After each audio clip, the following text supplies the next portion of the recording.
Conference Extra with Conan Nolan. Good morning and welcome to News Conference Extra, a special segment of Today in LA Weekend. I'm Conan Nolan. Well, former President Trump's second impeachment trial begins this next week, and nobody knows that process better than Congressman Adam Schiff, who was the lead impeachment manager during the first impeachment of Donald Trump. He's chair of the House Intelligence Committee. He joins us from Washington. So, Congressman, we understand the stated importance for holding President Trump, former President Trump, accountable for what happened on January 6th.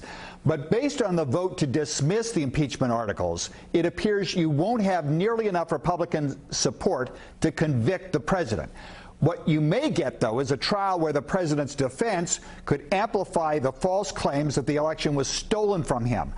How would that unify the nation or help President Joe Biden? Well, first of all, I'm not at all as certain as you are about what the vote result will be in the Senate. I think a lot will depend on Mitch McConnell, who has acknowledged that the president played a very vital, indeed the central role in instigating the violence that we saw on that day. It's hard to say that he provoked that mob and then vote to acquit. And the way Mitch McConnell goes, a great many other Republicans may also go. But in terms of the importance of the trial, I think it's essentially this. There are two remedies in impeachment. One is removal from office. The other is disqualification from office. And one of the points that we really hammered home in the first trial was that if the Senate, notwithstanding the president's guilt, nonetheless voted to acquit, that he would continue trying to cheat in the election. And that is tragically exactly what happened. And I think we can be equally confident that if he is not disqualified from running again, that if he does run again, he will seek to cheat again, and he will lie about the next election, and he will incite anger and division and indeed violence again. And so this is a very important protective function. Impeachment is not about punishment. It's about protecting the country. And I think that we did our responsibility in the House. And I hope and pray that the Senate will do its responsibility as well. If you don't get the 17 Republican senators, though, which is better, having the Senate exonerate the president on a mostly party line vote, therefore he's not punished, or having Republicans join in a censure of the president, which is what Democrats advocated to avoid impeachment of Bill Clinton back in 1998?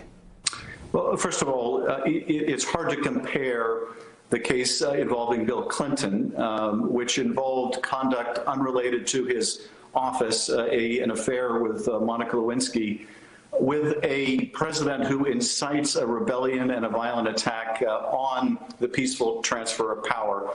So very different situations in gravity, and I don't think a censure really speaks to the danger that this man presents to the country. And of course, the censure doesn't prevent the president from putting the nation through all of this turmoil and tragedy again 4 years from now.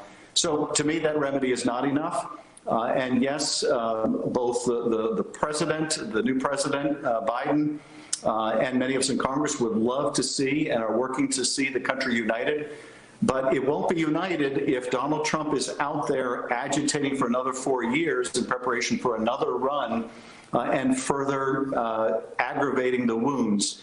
So I also think that this is part of trying to bring the country together and move beyond this tortured period of our history. Let's talk about your political future. Would you like to be appointed by Governor Gavin Newsom to replace Javier Becerra as California's Attorney General?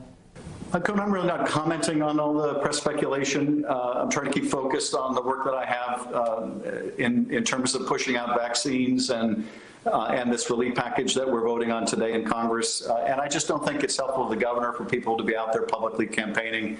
So I'm just going to pass on commenting on that. Congressman Adam Schiff, Democrat of Burbank, chair of the House Intelligence Committee, thanks for taking the time. Thank you.